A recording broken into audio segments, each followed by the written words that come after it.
We ring in the new year, and the Sabres with a 10-bell performance ring in the new year to end 2025. Plus, between the Sabres, the Predators, and the Jets, for very different reasons, everyone seems to be proving that nothing is set in stone or was set in stone in 2025, but will that be true in 2026? Plus, the Colorado Avalanche embarrass an Olympian, freshly minted. All that and more coming up on Locked On NHL Game Night. When that final horn sounds, you know it's time for Locked On NHL Game Night. All the post-game reactions to every game across the league, every single night, with insights only the hosts at Locked On can provide. Prepare to experience game day reactions like never before, only on Locked On NHL Game Night. Your team every day.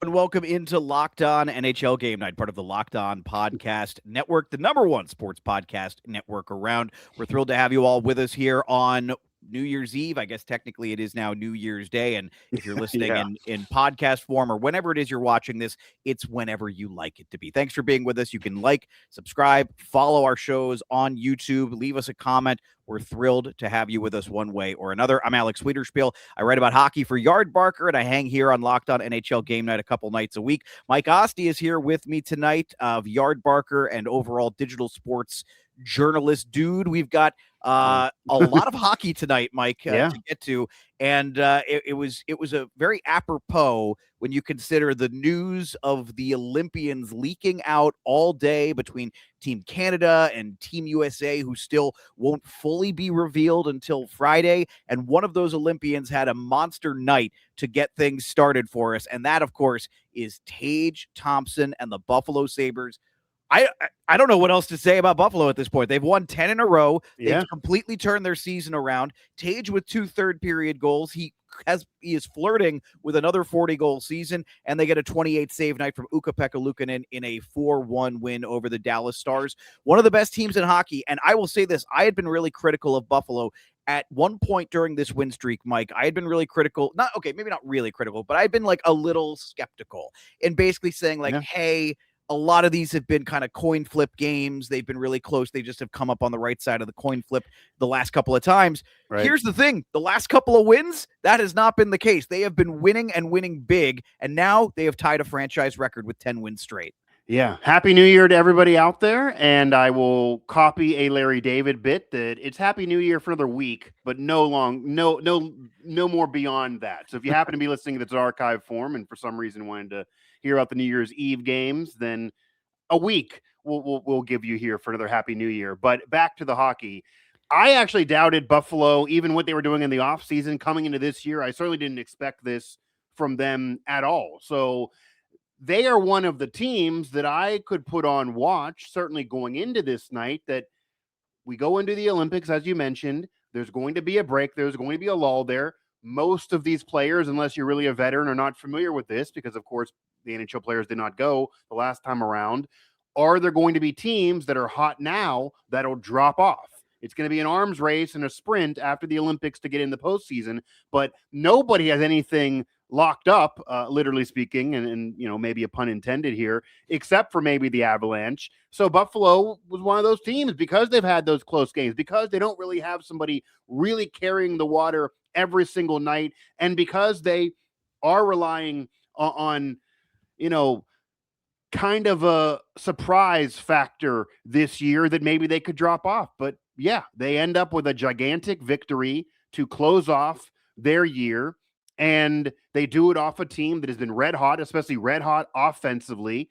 They have a goaltender stand on his head, and you can't ask for much more to close out 2025 if you're a Buffalo Sabres fan, and you're probably already figuring that they have given you more than you would have expected coming into this year, but now there's pressure to carry it on into the new year.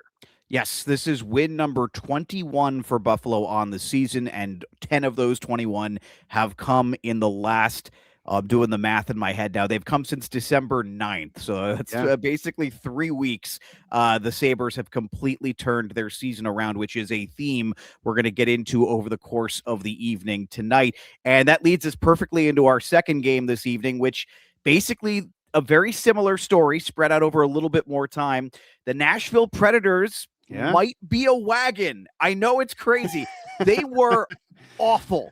They Yeah. were awful. They were 6-12-4, I believe, to start the season through the first 22 games.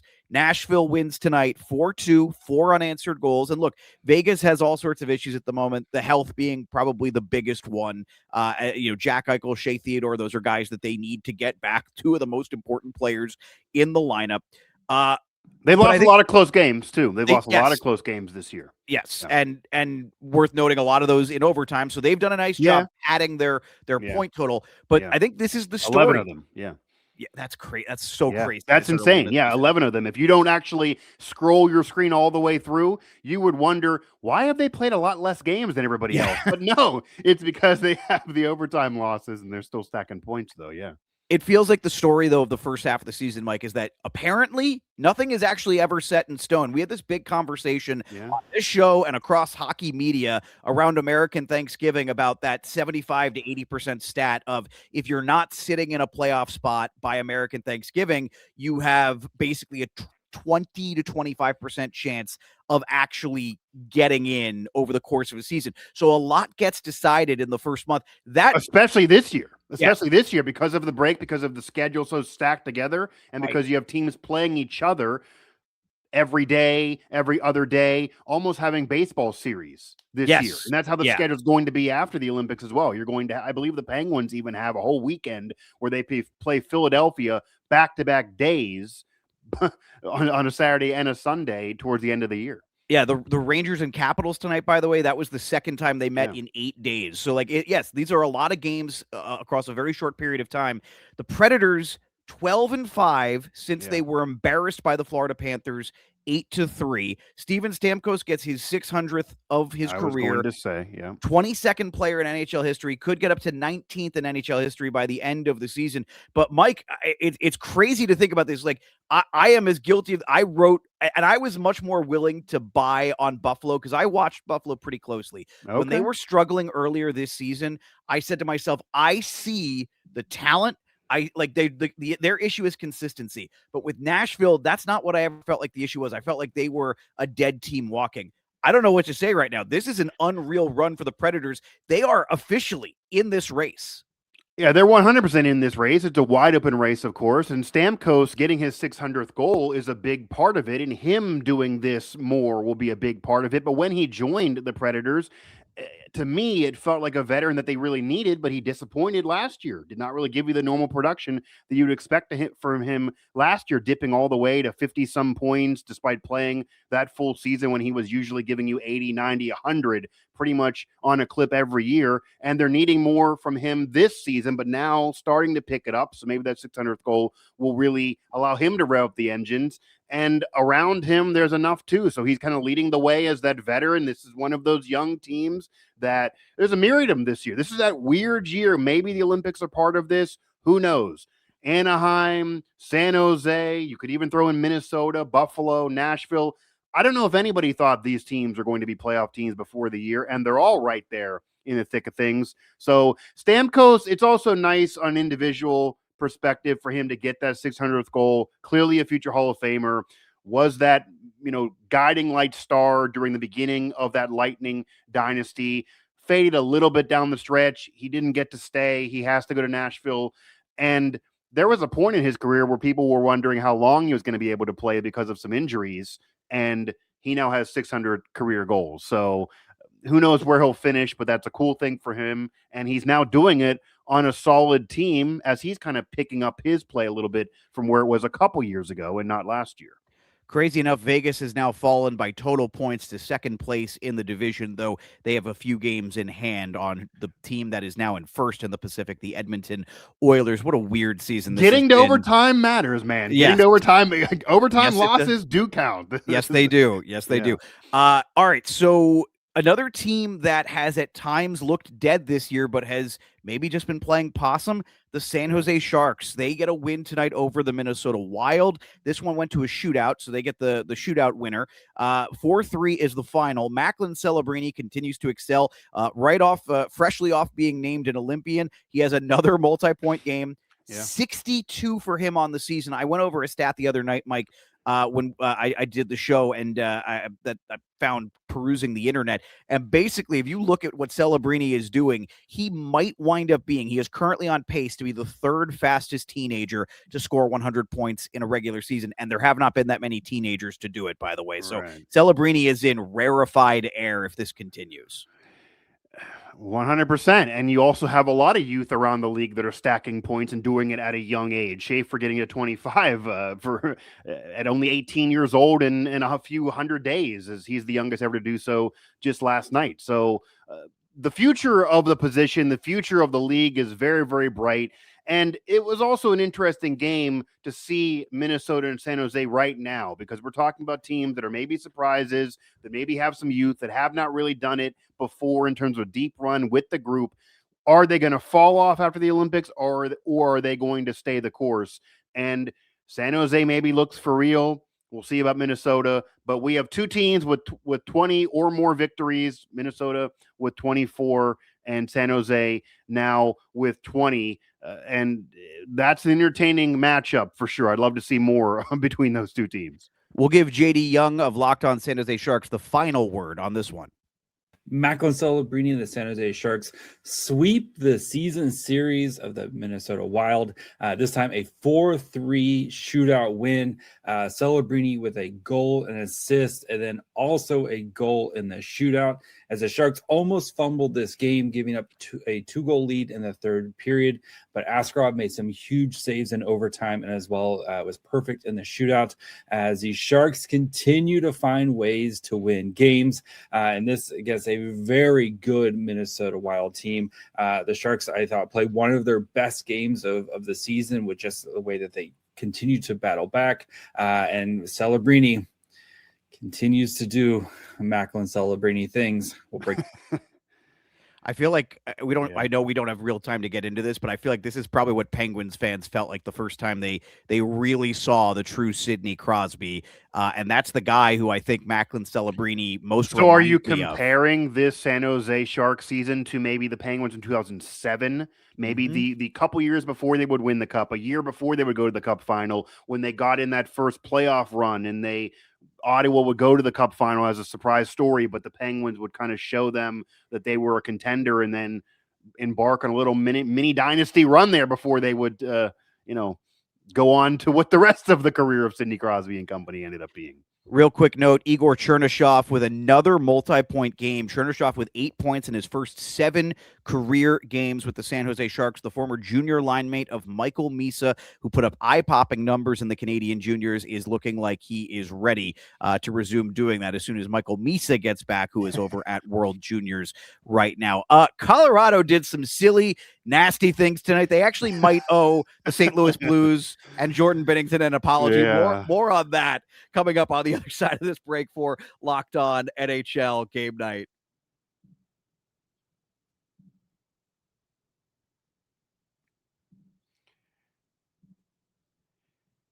Fridays already feel different during basketball season, and FanDuel is making them even better. Every Friday night before the game tips off, FanDuel gives fans a new way to kick off the weekend with NBA Happy Hour. NBA Happy Hour is your official pregame, a limited time window where special offers drop right inside the FanDuel app before the action starts. And there's always a lot of action every single night in the NBA.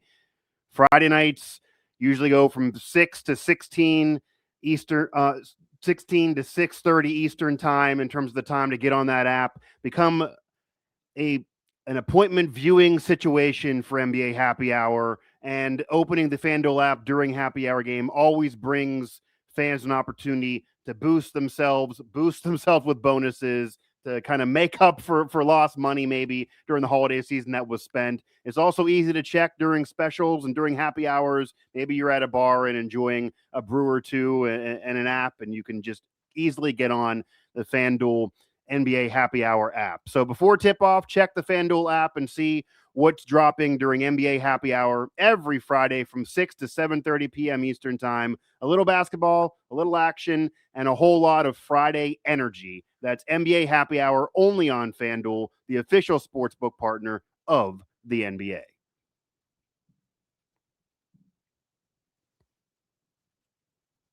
So, as I mentioned, Colorado, I think, owes St. Louis an apology. Yes, they do. They owe a lot of teams an apology this year, really. 30 wins in 39 games is insane. Yeah. This one was maybe, if you could put like the theoretical or the proverbial cherry on top of the first half of this season, this would be it. So this was I don't even know if demolition does this justice. Colorado scored 4 goals on 12 shots before St. Louis had a shot on goal, and all before the first TV timeout. So within 4 minutes and 39 seconds, the Avalanche led 4-0. Val Nichushkin and Nate McKinnon each scored twice. Nate Mack scored his 400th of his career on the night. Brock Nelson adds a power play goal. Val actually got one more and ended the night with a hat trick.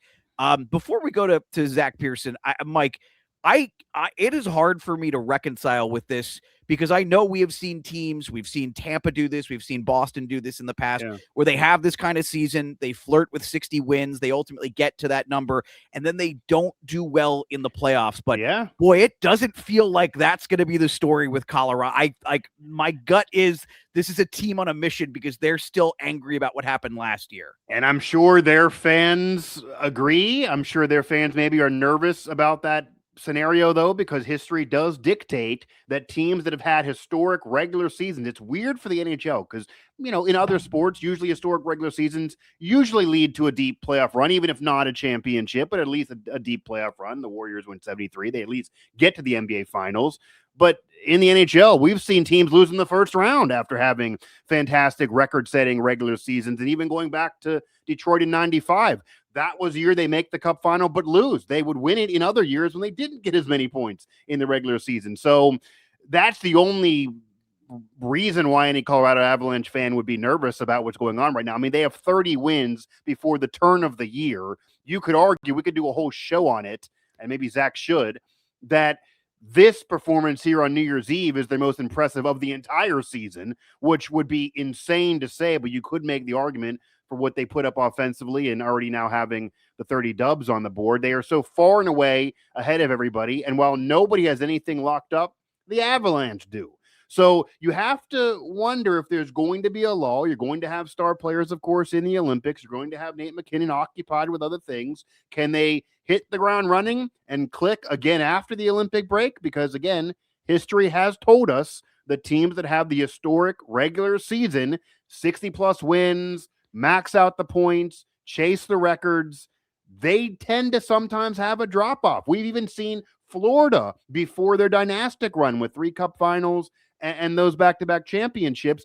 They had a President's Trophy year that ended up being a disappointment. That is almost like a rite of passage for teams. So maybe the cherry on top of that Sunday would also be that if it happens to these Avs, then maybe next year they'll win the cup, even if they have a worse regular season. Yeah. Now, of course, unlike some of those teams, Colorado does already have a cup with this core. Real quick on the Olympic note. Nate McKinnon obviously going for Canada, Cale Makar going for Canada, and I believe Brock Nelson, though it hasn't been officially announced, is likely to make the team for the Americans in a reserve role or in that fourth line center role. He's had a great year, but the interesting one is Devin Taves might not be available. Apparently his wife is due to give birth in February, so there is some question as to whether Devin Taves will actually be available for the Olympics this year. Let's go to Zach Pearson from Locked On Colorado and give him the final word on this one. How about some fireworks for New Year's Eve? The Colorado Avalanche put 6 up on Jordan Binnington and the St. Louis Blues. Skate away with the win tonight, 6-1. The Avs were absolutely dominant from the start to finish. They score 4 goals in the first 5 minutes of this game. They hold St. Louis to only 13 shots on net. Blackwood had a phenomenal game, didn't face too many shots, but made a bunch of really good saves, 3 particular that absolutely stood out as phenomenal saves. And we definitely have to talk about Valeri Nichushkin with the hat trick and Nathan McKinnon, 2 goals, 2 assists, 4 points, his 400th and 401st goal. This game is exactly how you want to end 2025. The Colorado Avalanche continue to be on a roll, 15 straight wins at home. They still only have 2 regulation losses in the season. They will go into 2026 with only 2 regulation losses, with only 9 losses total including their 7 in overtime or a shootout. This team is an absolute wagon right now, and let's look forward to the new year. Happy 2026, everybody. Let's talk about it on the next episode of Locked On Avalanche. Cheers. They made the script writing pretty easy there. The fireworks going into the new year. I mean, that was pretty easy for Zach. Yeah. By the way, we don't have enough time to get into this fully, but it's worth noting, not a great night for recently named Olympian Jordan Binnington, who's had a very rough season, but obviously had a very good Four Nations and a very good second half of last season after Four Nations. But it's worth noting that Doug Armstrong, the GM of Team Canada, made some comments about, and he is the GM of the St. Louis Blues, made some comments about how he felt like maybe the Blues were more letting Binnington down over the course of this season, and that's why his numbers were so low. I don't know that the team responded well to those comments, if in fact they heard them made. That's not something you'd typically want to say. No, yeah, you're helping the player and hurting the team, and the player still needs the team to help him out. So it doesn't really help the locker room dynamic there, but maybe he didn't care that much about that. And yeah, that's an interesting aside there for maybe a drama podcast that we could get into for sure. But yeah, there's always those side stories when it comes to choosing players for the Olympics or defending selections, and maybe in turn not realizing what maybe that does to the locker room of teams. Yes. That brings us to the next one. Washington beats the New York Rangers 6-3. Bit of an odd one. Rangers back in DC just 8 days after winning 7-3. Right before Christmas, Washington gets their revenge. A 6-3 win. The game really turning on the impact of Tom Wilson. Laid a big hit that I thought might have been a charge, but there was no call. He lays a big hit on Noah Laba. And the real mistake on that play is that the Rangers also went off. One of their players went off for a change, and nobody came back on to replace him. So with Laba hurt and the other player off on the bench, it was a 5-on-3, and Tom Wilson and the Caps took full advantage. Adam Fox does finally return for the Rangers in this one, a 2-point night for him, who had a very un-Fox-like howitzer on a power play goal in the second period to get the Rangers back within 1. Ranger fans, I don't think have a lot to be happy about right now heading into the new year, but they can at least hang their hats on the return of Adam Fox, who may not be going to the Olympics, but he was hockey Twitter was all ablaze, angry about Fox's lack of inclusion, which sounds like is the case. Washington gets the win in this one. Been a weird season for the Capitals. Looks like they're starting to right the ship a little bit. Let's hear from Locked On Washington Capitals reporter Dan Holme. Revenge as they down the New York Rangers by a score of 6-3 on New Year's Eve. And the big story of this game, of course, is about Tom Wilson, how he and Logan Thompson were announced as making Team Canada, but Wilson goes on an absolute rampage in this game. Scores 2 goals, a Gordie Howe hat trick, absolutely lays out Noah Laba, drops the mitts with Sam Carrick. But as far as Tom Wilson is concerned, his 5th time in his 13 career season scoring 20 goals, his 200th career goal, absolutely torching it out there. But it was not just him. Protas scores a goal, Sorda scores 2 goals, Beauvillier scores a goal. Chucky Lindgren looked great out there, stopping 22 of 25. And not to be lost in this, of course, is Logan Thompson, as he is also selected for Team Canada. A nice team victory for this team. Hopefully they can ride it forward, going strong. And let's quickly hear from John Chick, who is from Locked On New York Rangers. So the Rangers just did not respond in the type of way that you would like to see a team respond after what happened in the second period of this game, that being Tom Wilson taking Noah Laba out of this game with a hit. Now, granted, I do think it was actually a clean hit this time from Tom Wilson, but this time, I don't know, man. At a certain point after something like that happens, you got to ratchet up the intensity a little bit. You got to bring more fire. You got to play angry. And there was really no change in the Rangers' demeanor after that happened. I realized, Sam Carrick obviously answered the bell, and he challenged Wilson and fought him and did a heck of a job. And quick side note here, Sam Carrick is somebody that should be wearing a letter for this Ranger team next season. But overall, the entire team demeanor, the approach, the fire, the intensity, it just never ratcheted up the way that you would think it would. I mean, this guy just took out your teammate, and this is your teammate who's a rookie. You should be naturally protective of your younger teammates, I would say, for sure. And it's somebody, Noah Laba, that has been one of the few pleasant surprises of this team, but there was no response by this Ranger team. Incredibly disheartening. Another loss. Going to break it down in the next episode of Locked On New York Rangers. Not going to be pulling any punches, so do not miss it.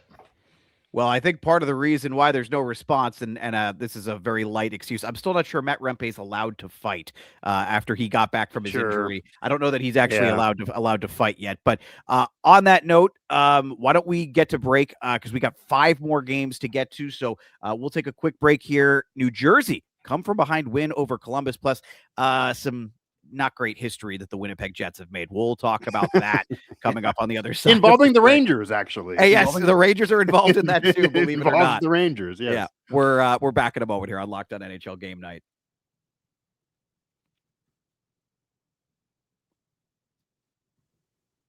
So the only thing I can think of, Mike, is boy, did the Devils need that. Jake Allen stops 33 of 35, and the big story in this one, the Devils score 3 goals in 1 minute and 56 seconds in the third period to overcome a 2-0 Jackets lead, and then they actually hold on this time, get the win. This is, I believe, the first win for New Jersey since Jack Hughes got back. It has been a real struggle for New Jersey, who looked like they were easily going to run away as a top seed potentially in the Eastern Conference before Jack Hughes did whatever he did to his hand with an implement of some kind. But the baby steps, I guess, for the New Jersey Devils. This was a step in the right direction in a wacky Metro division. Yeah, they just desperately need the victory, and they got it. And even kind of connecting the dots to the Rangers floundering and missing an opportunity there against Washington, the Devils, the Rangers, the Capitals, the Penguins, the Flyers, they're log jammed there. Like those teams, you mentioned getting a pep in the Rangers step there on Locked On Rangers. Maybe they just simply need to look at the standings again, because yes, they've been playing very poorly most of the year, yet they're in the thick of things. So same thing for the Devils. You're in the thick of things. You're in it. Doesn't matter who's been out. Doesn't matter how often you play. Doesn't matter how you have played. You're in it. So all of these teams have an opportunity in front of them. And if they just get wins, obviously that can continue on. So a major deal for New Jersey to just simply get the victory, especially when the Rangers lose. Not only is it a rivalry and they like that, but it also helps you now in the standings. And the Penguins have been really picking up their game as of late. You have a matchup with Detroit happening on New Year's Day night. That will be very, very interesting for sure to see how really good the Penguins are with how well Detroit's been playing. But if they're going to stack points, if the Capitals are going to keep stacking points, if the Flyers are going to keep stacking points, the Devils got to, and they do in this one. Speaking of which, by the way, the New Jersey Devils move up to 5th now, from 7th into 5th. Right. 1 point up on the Penguins, who have 2 games in hand. So to your point about the logjam, what have we learned from Buffalo and Nashville this year? That nobody's ever really dead, except there's also a true statement here that it works in the inverse if you have a historic collapse.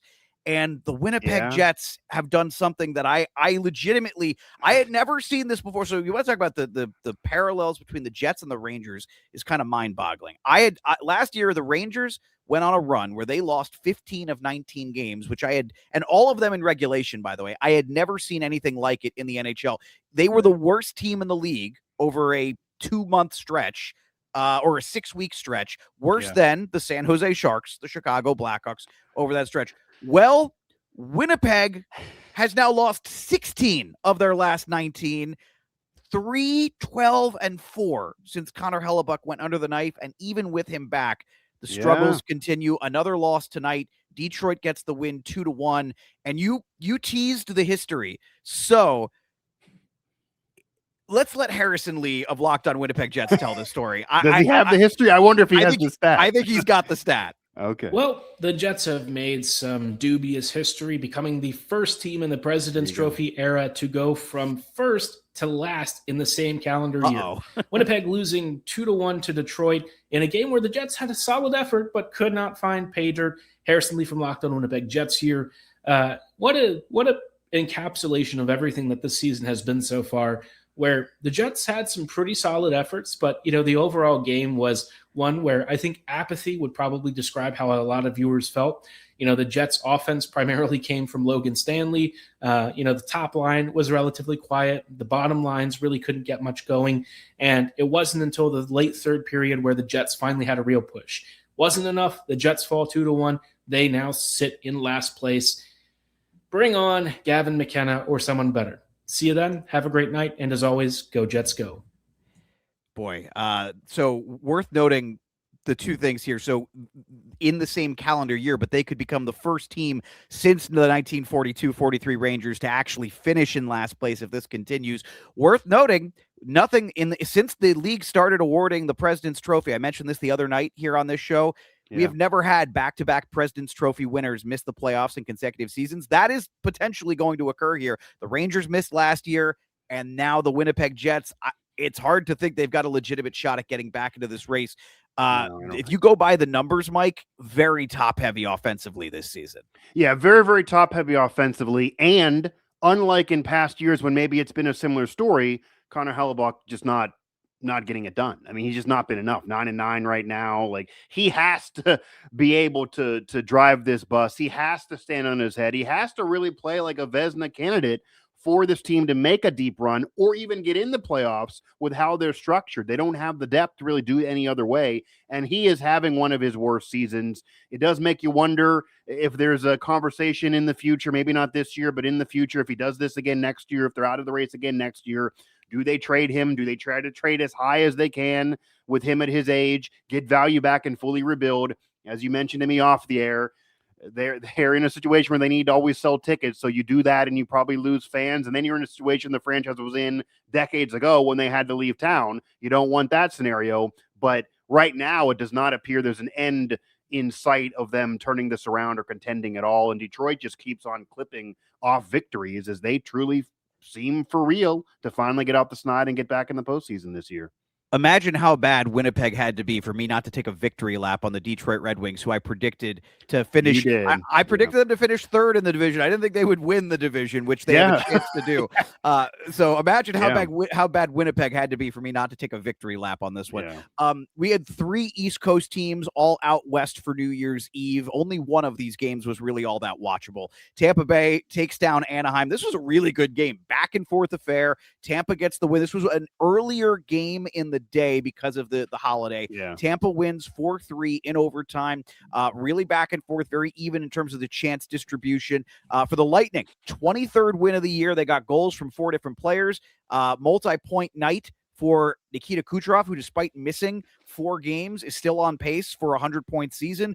Really good work for him. And I remember not all that long ago, there was a rumor of could John Cooper in Tampa Bay, when they were in last place earlier this season, could there be an eventual departure? Could this be the end? And boy, I got to tell you, the head coach of Team Canada, I don't think he's going anywhere. No, I think they're fine. They're not their dynasty days, but they're getting back to being contender for sure. And it's not a surprise, really. He's a legendary coach. That's just an understatement. And of course, he has this team back playing like you would imagine they would play under him again. Kind of a new era of Lightning hockey. I wonder if he could be a candidate finally to win. I don't think he's ever won Coach of the Year, the Jack Adams. Right. If this could be it. Well, those rosters were so stacked, and when you're in the midst of a dynasty, you sometimes don't get the individual recognition as a head coach. But this year, especially with the log jam, especially with it being so wide open and not having Stamkos, for example, as a name star on the team, even though you still have others. Maybe this is fine. I mean, it's not like the roster is bad at all, but it's a little weaker than when they were winning Stanley Cups. So maybe finally there's an opportunity there. Yeah. And lots of injury issues this year they've battled as well. Right. Hey, we talked about this with Nashville. We talked about this with Buffalo. Are we prepared to talk about this with Calgary? Because they have won, to end the month of December, 9 of 13 games. They get 5 different goals, or 5 different players scoring goals tonight in a 5-1 win over the Philadelphia Flyers. Multi-point night for Mackenzie Weegar, who is finally starting to pick up his play after a slow start. Rasmus Andersson continues what has been a tremendous bounce-back year for him with a power play goal in this one. The Flames are back to NHL 500. This team looked like they were going to sleepwalk to the first overall pick. And the Flames are, listen, I'm not saying they're going to make the playoffs, but if you look at the effort they give every night and you look at the coaching and you look at the overall talent level, this never looked like a team that should be the literal worst in the NHL, and they are proving that right now. Yeah, and in the Western Conference, you have more of an opportunity to climb up those standings without having to have a 100-point season, certainly. They could potentially get in as a lower seed off of more of an average year because there are elite teams in the West, but then at the bottom of it, you could kind of argue whether teams are going to stay around and whether that's why you're seeing teams that are surprise stories in the playoffs right now. So if they fade, does that make room for Calgary? I'm not really buying Calgary yet. I'm not slurping the Kool-Aid yet. And the other end of this too, when we mentioned the logjam in the East, the middle teams in the East, Washington getting a win, the Rangers faulting, New Jersey getting a win. Philadelphia really missed an opportunity here. Granted, Calgary's hot, but Philadelphia not getting this victory and really having one of their worst games in a while with the Penguins again stacking W's and having a big game coming up. If the Penguins win again, Philadelphia could be one of those teams to watch. Do they fade after we turn the calendar to 2026? Do they fade after the Olympics? They're a team that I would not be shocked if they end up out of the playoffs and some of these other teams leapfrog them. And finally, the Edmonton Oilers end December with a whimper. It had been a tremendous month for them, but they hosted the Boston Bruins, and it did not go very well for Edmonton, who looked like they were thinking about New Year's celebration. I think you cursed McDavid a little. You wanted to jinx McDavid a little bit. You got too excited. I really did. Excited. You had it written out and everything. And he had a chance to do some record-breaking historic stuff after that 5-point night against Calgary right before Christmas, and he does get a point tonight to extend the point streak to 14, but and it's saying something for him. I mean, this is really it's been not anything 30 game stretch of his not career. Anything historic. So, but he's having a phenomenal month of December regardless. 6-2 the final in this one. Boston got goals from both Lindholm's, Elias, and Hampus, plus Pasta with the first goal and the last goal in this one. Real quick, Mike, Boston gets the win. The Bruins haven't had the best season, but they have at least been able to tread water and stay in it. Yeah, and that's what their fans expect. So they're finally doing it and delivering, and this is a big deal victory because the Oilers have just been stacking goals on everybody, and McDavid's been so hot. So to put water on them is a big deal, and Edmonton is certainly going to still be around. McDavid's going to still do McDavid things, and it's insane to say this 30-game stretch has been arguably and actually factually for a while the best stretch of his entire career, as insane as that sounds, even though more history did not follow. He's having a season that may argue for MVP of the entire league, even though he's had those. It's been a minute. This could be another one for him if the Oilers continue this. Thanks for tuning in, folks, to Locked On NHL Game Night. And, of course, Happy New Year. Eddie and Shu will be with everyone on the New Year's Day show tomorrow. If you want to talk puck with us, I'm on social media as The Radio Spiel. Mike, what are you where can folks find you? At Mike Osti 11, all over social. It's easy right there. But hit me up and we can talk hockey. We can talk puck all day. Exactly. If you want complete coverage of your favorite NHL team, there is a Locked On NHL Team podcast and YouTube show for you, because we have one for every NHL team. And this show, Locked On NHL Game Night, is here for you each and every night of the regular season and the playoffs, wrapping up everything that happens every night in the NHL. So do not forget, like and subscribe to this show if you're watching on YouTube. We want to see your thoughts on tonight's games in the comments section. Who is for real among Buffalo, Nashville, and Calgary? Who of those three is actually real? All, none, or take your pick?